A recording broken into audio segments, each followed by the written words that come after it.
Hello. Well, in this video, I'm going to show you on pag-add og capacity sa pasahero at the same time sa cargos. So again, same ra gihapon, specific date range. For example, karon nga adlaw, tapos let's say Isabel to Danao. So kung mag-add mo, naa diri column para sa capacity.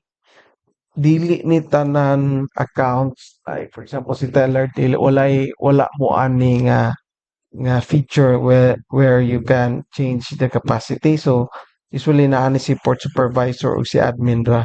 You just need to click here. Yeah. If na need ka mo add, just click plus or sa vehicles add plus. So that's it, then save. Pag mag-save ka, automatic na siya mausab ang capacity. Check, see, na.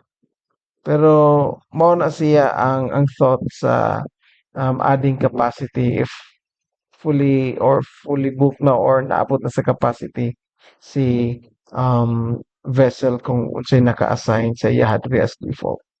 Thanks.